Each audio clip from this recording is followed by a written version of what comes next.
is being recorded. If you have any objections, you may disconnect now. Please stand by. We expect to start in approximately 5 minutes. You'll hear music until the call begins. Thank you so much.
Thank you for standing by. Please continue to hold. You will hear music until the call begins, which should be momentarily.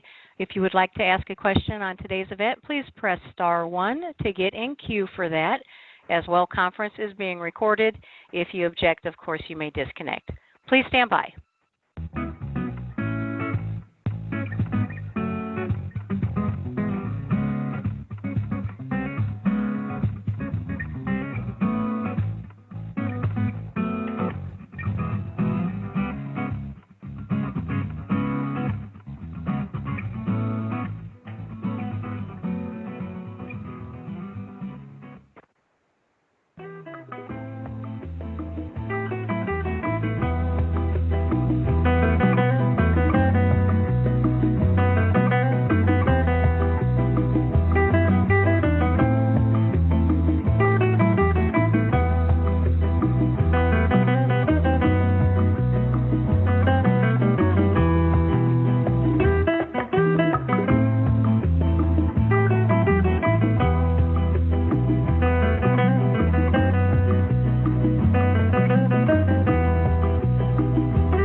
everybody, and welcome to this NASA Media Telecon.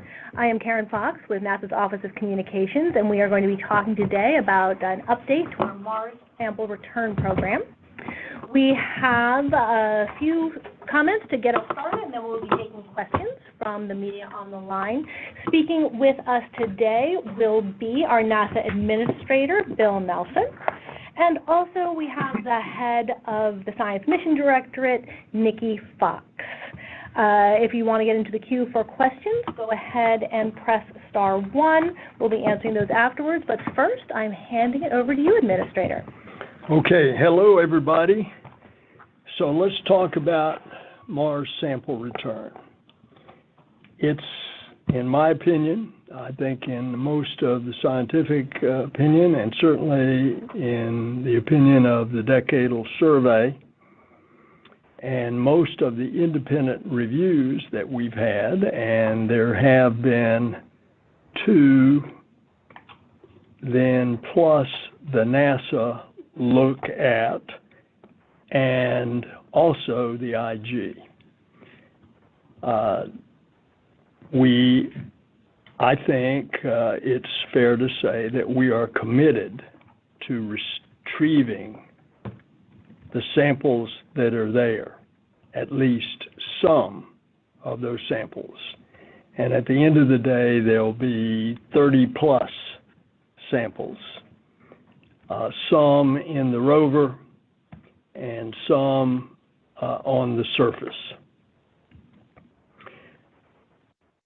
The bottom line is that $11 billion is too expensive, and not returning samples until 2040 is unacceptably too long. And this is one of what the NASA team that looked at the Independent Review Board number 2's conclusions has said that they could string it out over time, but you're not going to get the sample back until 2040. And you can talk to the folks that conducted that study. That is unacceptable to wait that long. It's the decade of the 2040s that we're going to be landing astronauts on Mars. It's also unacceptable, $11 billion. The Decadal Survey, if you go back and look at it, that said that this is an important achievement for our science space program, they said that it should not cost more than $5 to $7 billion. I'm rounding, it was 4 point some, like 9 to 5.8. I'm rounding, $5 to $7 billion. And every indication that we've had from the independent review boards plus the IG that this thing could cost up to $11 billion, which would cause NASA to have to cannibalize other programs, other science programs. And there are so many that are absolutely important. Dragonfly,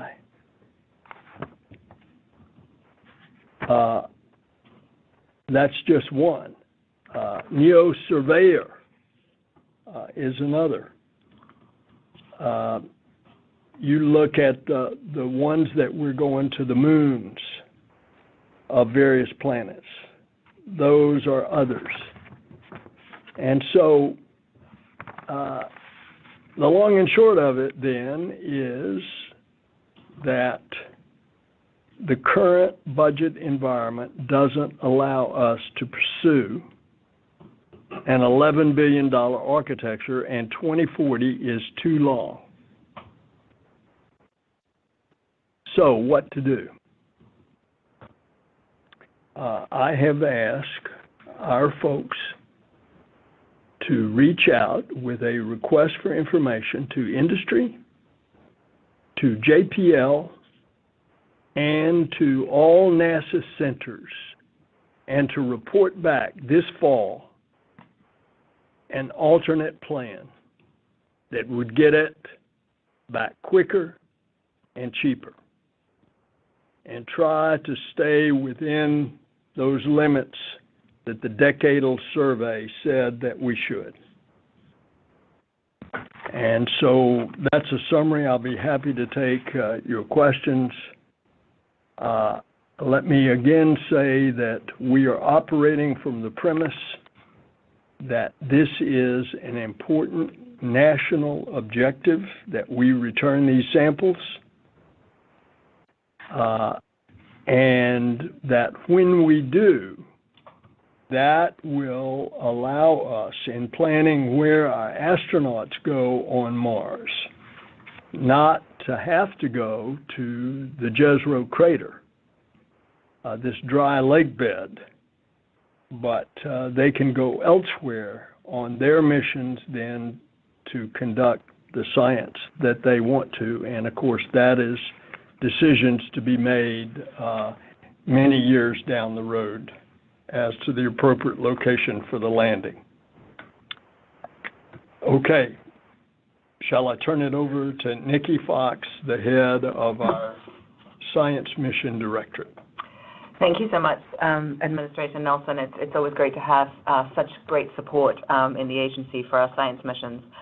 NASA obviously does visionary science, and returning these diverse, scientifically relevant samples from Mars is a key priority for us. To organize a mission at this level of complexity, we employ decades of lessons on how to run a large mission, including incorporating the input that we get from conducting our independent reviews. Today's Independent Review Board recommendations are helping us ensure that we have all the information we need to make thoughtful decisions in order to chart a sustainable path forward for the Mars Sample Return Program.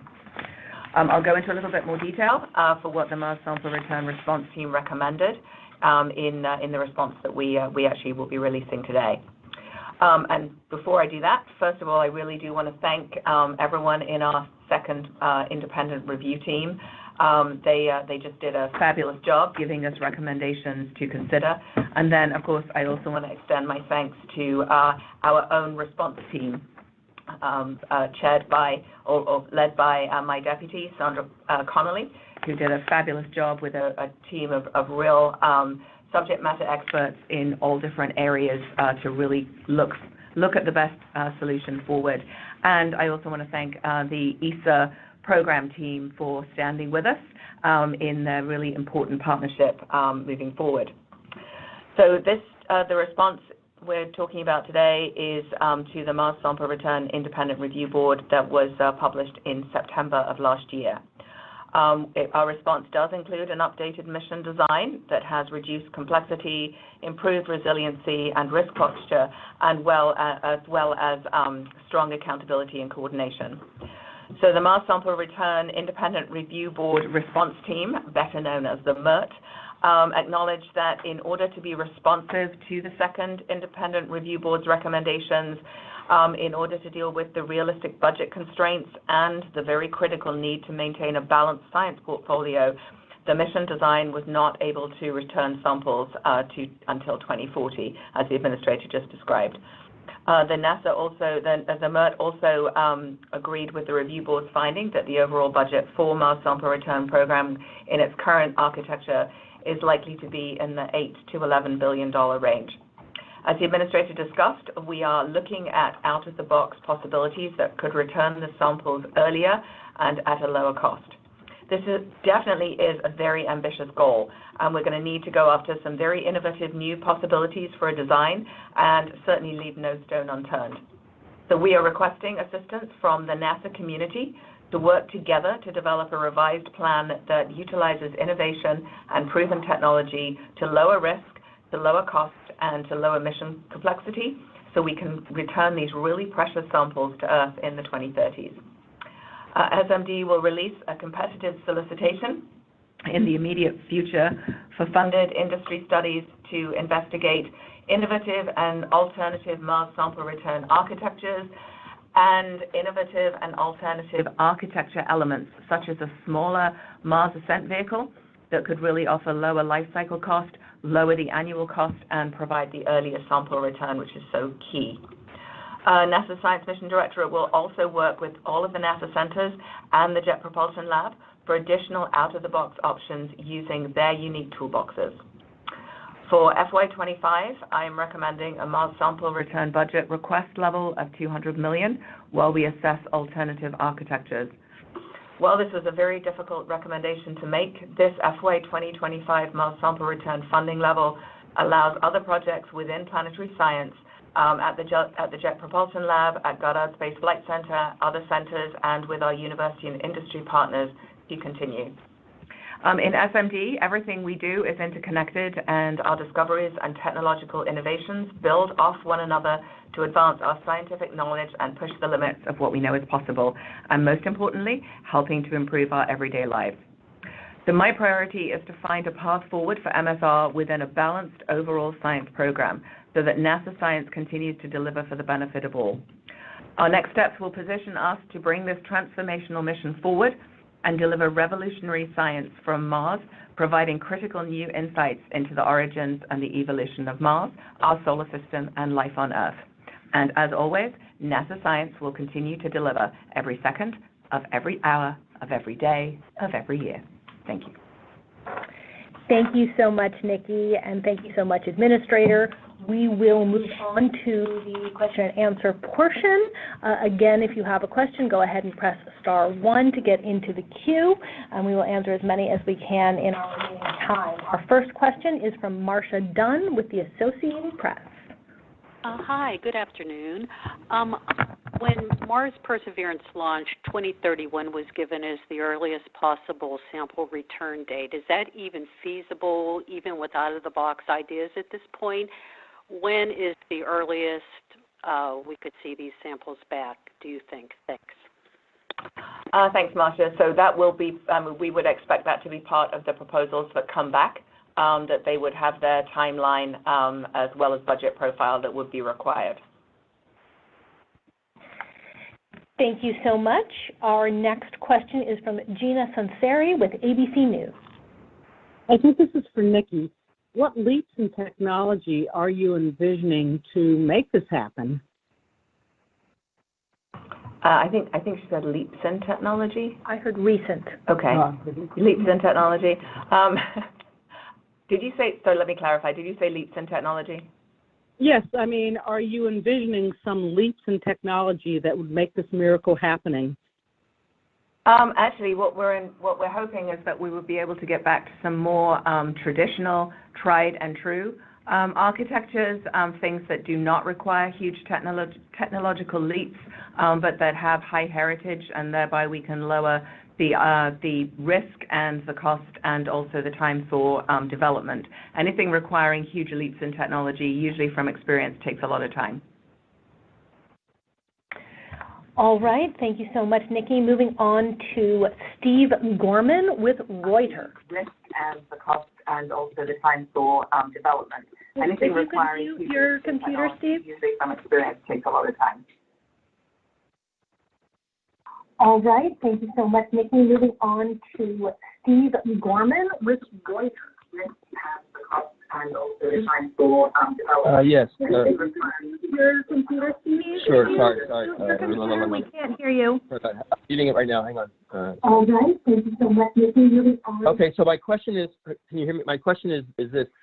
I believe Nikki said that we're asking for a way to get these samples back. She said by the early 2030s, that's what you would be hoping for. And also is I assume that the launch dates, the targeted launch times of 2027 and 2028 for the next two spacecraft to go up are now off the table. That's not going to happen, right? Okay, so I actually said to return the samples in the 2030s. I didn't give an early, middle, or late, but the goal is to get them back in the 2030s. And I'm not sure what you're referring to with the next launches in 27 and 28.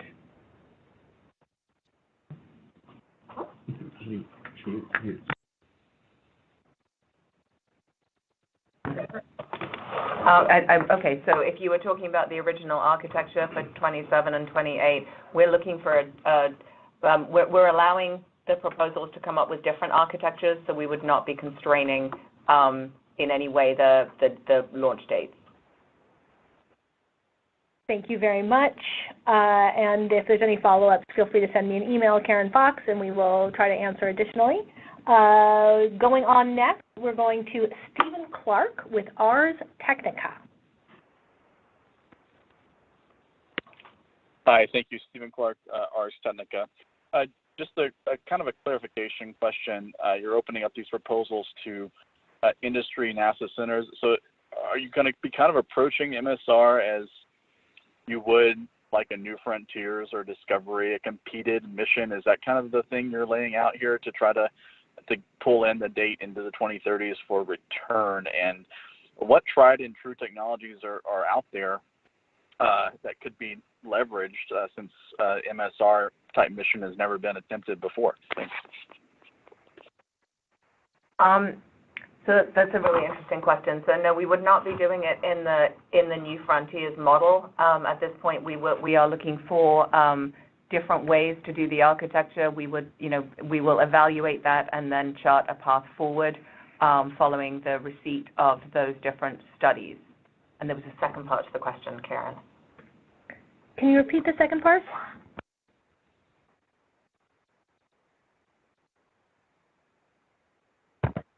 Okay, so I think what tried and true technologies are there. I think you can look at things that we've already used to land things on other planets. Obviously, we've never launched from another planet, and that's actually what makes Mars sample return such a challenging and interesting mission, because it really is the first of a kind to go and land something that is then going to have to launch off another planet, which is what makes it challenging. All right, moving on to our next question, which is Bill Harwood with CBS News, please. Hey, thank you very much. Bill Harwood, CBS at the Kennedy Space Center. Hey, just a quick FYI, when people on these telecons ask a question, their mics get cut off as soon as they finish the question, so they're not able to provide a follow-up when you ask for it. Just pointing that out for future reference. My question is this: is there a cost cap of some kind in mind? In other words, if $11 billion is too much, is there some other number that is a line in the sand that you can't go over, just to kind of bound what we're talking about here? And finally, given how flagship missions almost always end up costing more than originally planned, for the administrator, how do you keep it from cannibalizing other programs when we get down to it? Thanks. Well, you go back to the decadal survey. They basically gave a range of 5.3 to 6.9 billion. That's what I had said earlier, 5 to 7 billion. Otherwise, there's a big difference between 7 billion and 9 billion. There's a big difference between 7 billion and 11 billion. And, I mentioned the ones that that would be cannibalized, Dragonfly, Neo Surveyor, Da Vinci, Veritas. We're trying to keep a balanced science portfolio. And let me say this: we are dealing under the constraints of the lesson spending for fiscal year 24 and 25.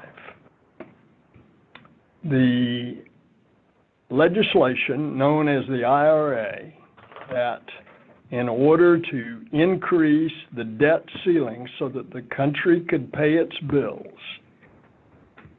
the small group in the House held out to get their votes.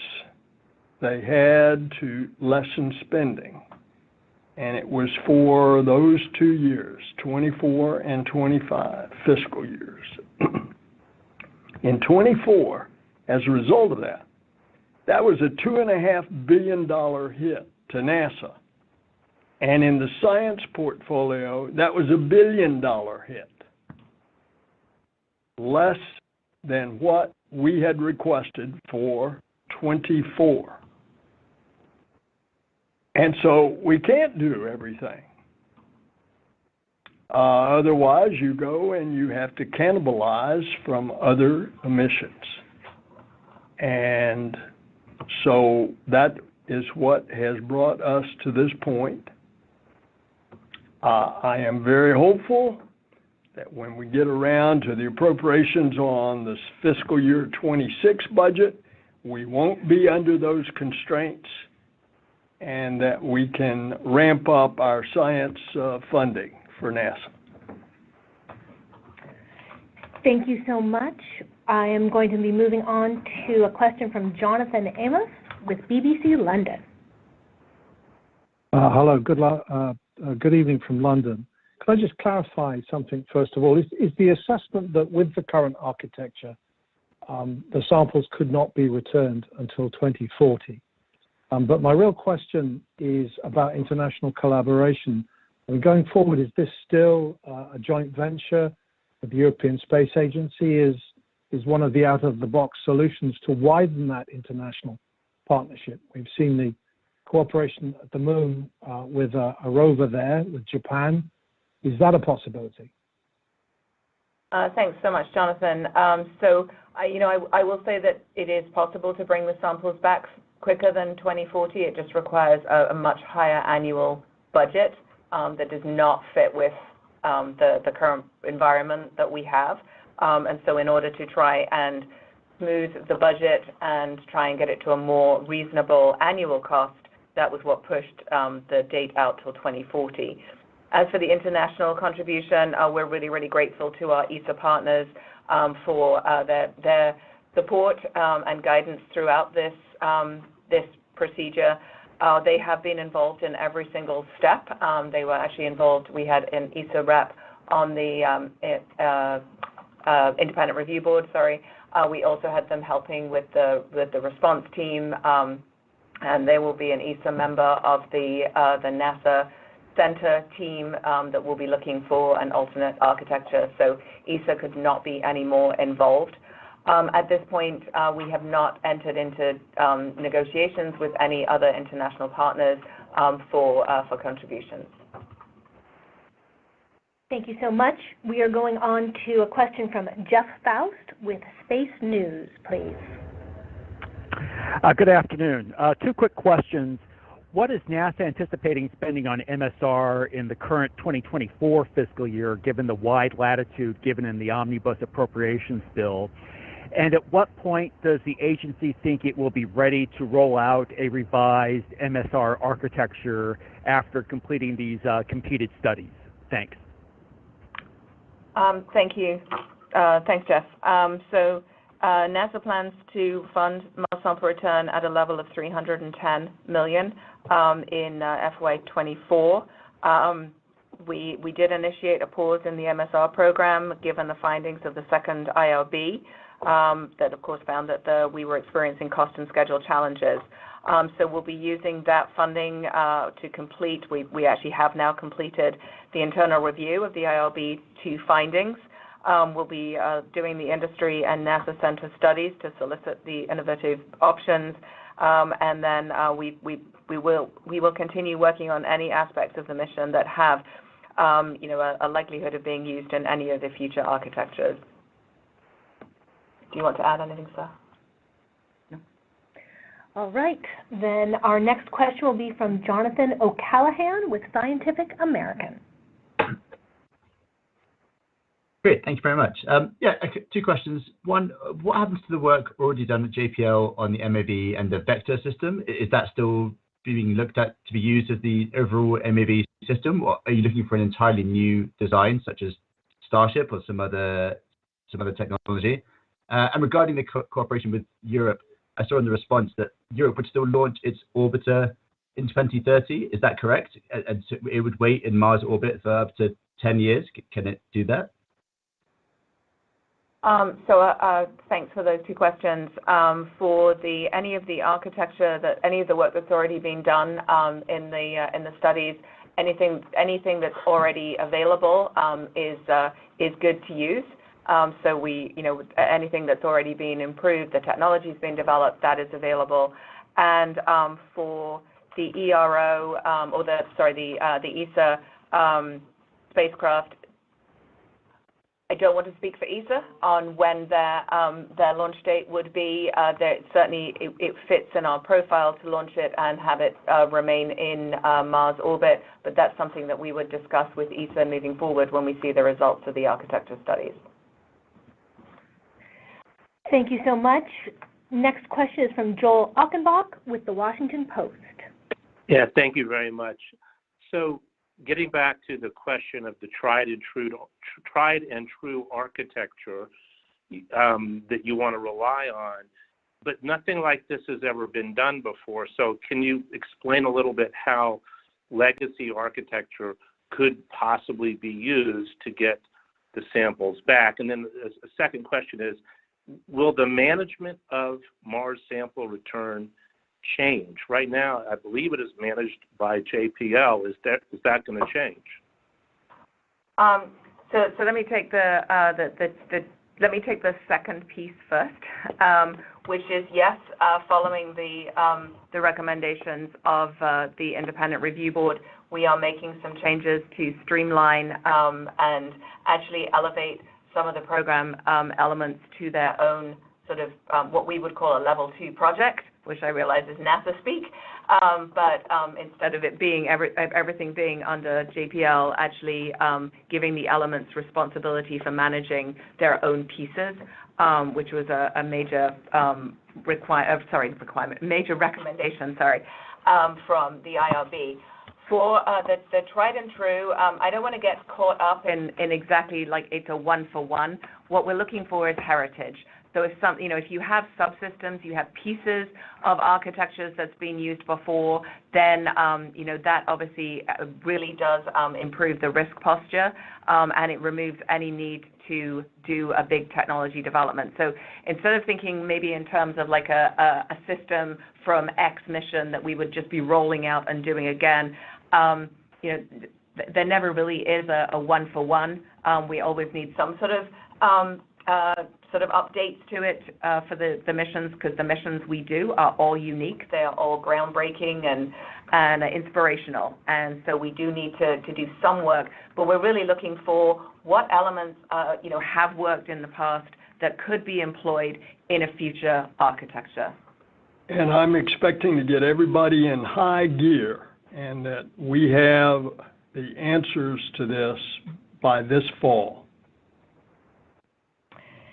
All right. Our next question is from Marina Corin with The Atlantic. Hi. Yeah, I'm wondering, given what you've said here, that flagship missions always take longer than expected, they always cost more than initially budgeted, and you're also saying now that you're focusing on using heritage technologies, tried and true pieces. I'm wondering, I know this is an easy question for me to ask because I don't work on this mission, but I'm wondering why that was not the priority at the outset.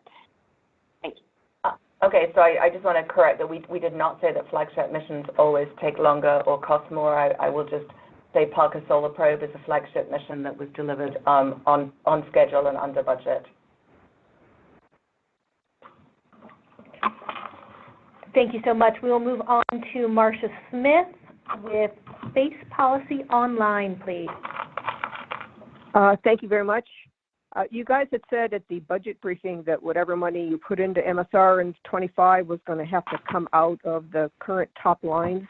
So is all $200 million of that going to have to come from the planetary division, or are you going to find some way to ease the pain for them? And also, have you briefed this to Congress yet, and what kind of response have you gotten? I have talked, let me start up. We've talked to the committees, and I have personally talked to both senators from California and 3 members of the House from California, 2 of which have JPL in their districts or close to their districts.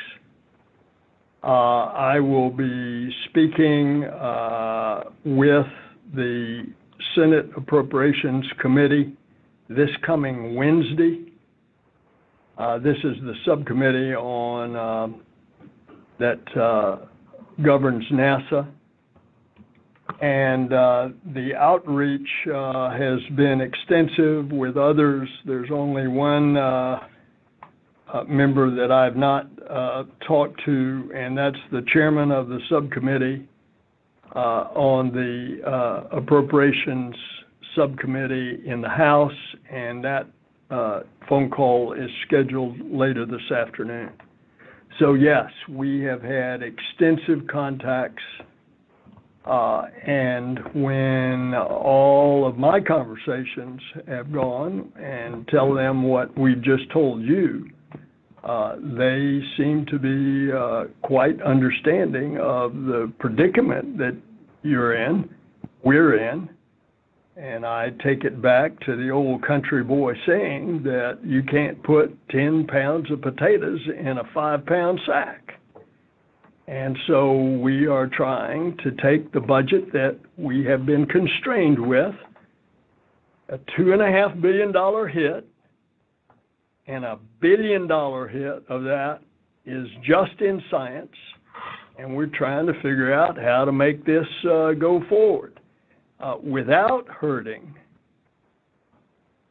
Dragonfly and Neo Surveyor and Da Vinci and Veritas, all of these that are so important to the future of our planetary science program. Thank you so much. Our next question is from Ken Chang with the New York Times. Hi, thank you. So both from the IRB report and what you're saying today, it feels like no one has there's no simple solution for how you speed up the schedule, simplify it, and get the cost down to $7 billion. And now you're hoping that someone else at an industry or the centers has a magic solution. So what happens if in the fall there isn't one? What do you do next? Reason not to try, and we're definitely going to try.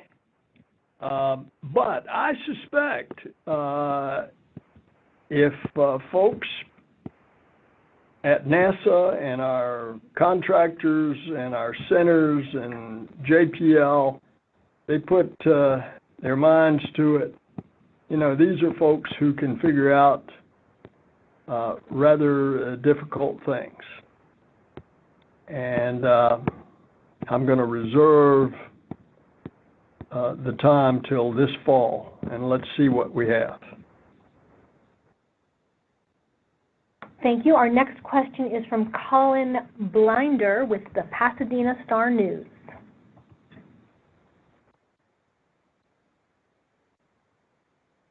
Colin, are you there? Can you hear us? Sorry, can you hear me? Yes, we can now. Thank you. Okay, thank you. Terribly sorry. What impact will this new fiscal year 2025 funding request have on staffing at JPL, and could the new process of inviting external proposals lead to even more staffing changes there in the future? To be determined. Right now, if JPL were to come up with the answer, then I'd say JPL is going to be sitting pretty good if they had the answer. But we're opening this up to everyone because we want to get every new and fresh idea that we can. And now I'll just add that obviously we, NASA, do not in any way direct JPL on their workforce. We provide programmatic guidance and budget, and they manage their workforce. Thank you so much for that question, Colin. Moving on to Kate Tobin with PBS NewsHour. Yeah, hello. Whatever architecture you select, what will be the mission requirements for bringing back the sample tubes? Will you bring them all back? Will you bring a subset back? And if a subset, how will you select which ones? Oh, my goodness. I could give you a science lecture for hours on that question, and I'd love to. But I mean, obviously the sort of baseline requirement, we would like to bring back the 30 samples. It is very important to us that they are the samples that Perseverance has taken. This is not just a grab a rock mission. These are very carefully scientifically curated and selected samples with a very diverse sort of selecting kind of locations.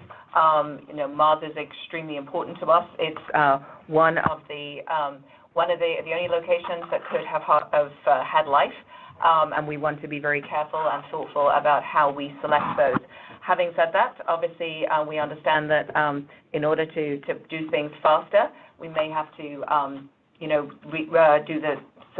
lower the scope of those the number of samples, and so I believe the call.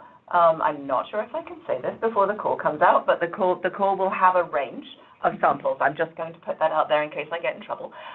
So there will be a range of samples, and actually how we would choose them, I think that will be some very, very lively and very exciting scientific chatter and you know, discussion moving forward as we pick, if you know, if we had to bring back a lower number, which ones those would be. Of course, Perseverance is doing an amazing job cataloging those samples, so we would know exactly which tubes that we wanted to bring back by the location. But as Perseverance has moved out of Jezero Crater up to the crater rim, taking even more and more precious samples as we go. So all I can say is I'm really looking forward to the discussions about which samples we bring back. We have just about 5 more minutes. We'll try to get in as many questions as we can. We'll look for quick questions and quick answers and see how much we can get through. Our next question is Mike Wall with Space.com. Thank you, guys. Just a quick question on the timing of this. So has the solicitation not gone out yet? And if it hasn't, when do you expect it to go out? And when do you want to get the results back? And then ideally, when would you like to have like a new architecture in place? Are we talking about like a year from now? Just like a basic idea of the desired timing, I guess. Yeah, sure. So actually, the solicitation should go out tomorrow. It is a fairly quick turnaround. They're short proposals that we're asking to be able to choose which ones we go forward with for funded studies with industry. So we are looking at releasing the solicitation tomorrow, an industry day on Monday the 22nd. The due date for proposals would be May 17th. As I say, they're short proposals.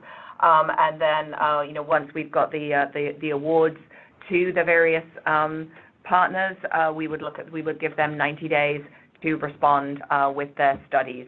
So we're looking at late fall, early winter for the completion of you know, having all the information in. Obviously, at that point, we have to evaluate it and you know, choose a path forward, and of course work that with all of our stakeholders to ensure that we have the support we need. All right. Our next question will be with Sumit Kulkarni with Nature News. Good afternoon. My question is for Nikki. I'm wondering in what specific ways will this revised timeline change the exploration goals of the Perseverance rover? Is there still a plan to go beyond the rim of the Jezero crater, for instance? It does not change Perseverance right now. Perseverance will continue taking samples as it goes. Obviously, at some point, Perseverance will drive the samples down. We assumed that, you know, that's always been the plan, that Perseverance would return to Jezero Crater regardless of which architecture we use to collect the samples. But, you know, once the samples are delivered, Perseverance can continue and go as long as it's healthy and able to go. So excited actually about all the science that Perseverance will do after it's returned the sample tubes to Jezero. We have time for just one more question, and that will be from Prasant Raby with Gizmodo. Hi, I just wanted to clarify something. So you mentioned that you could bring back the samples before 2040 if you had a bigger budget. So if you could get more money, would you use the same architecture for the mission? And also, what kind of industry contracts are you looking to have? Oh, wow, that's a really interesting question. So looking at the results of the independent review board, this is why we chose to pause the current mission architecture in 24, because the mission did have some challenges in both cost and schedule. So we were already taking a pause regardless of the budget environment. And what kind of and obviously the contracts with industry will depend on the architecture that we choose to move forward with. But remember, we were put in this situation because of the cutbacks by the Congress of the spending. And that's what we are having to respond to. And that is the whole point of what we have announced today. Thank you so much. That is the last of the questions for today. I want you to know that if you do write me, Karen Fox, I will see if I can get follow-up questions to any that were not answered. And we do have some last words from our speakers. Yeah, I just wanted to say, obviously, returning these samples from Mars is such a huge priority for us. That is why we're doing all of these things. And yes, we do have a challenging budget. We certainly recognize that. We acknowledge we have a challenging budget, but we also have a very, very healthy, a very good budget. We are actually grateful for every penny that we get in NASA science. And despite the challenges, we will continue to do fabulous, groundbreaking, inspirational science every day. And remember that we made the choice that of those that were arguing that this program should be zeroed out, that this was too important to our country, that returning the samples from Mars remains an important operation, especially as our agency is progressing toward our Moon to Mars objectives. Thank you so much. Let's go get those samples. Bye.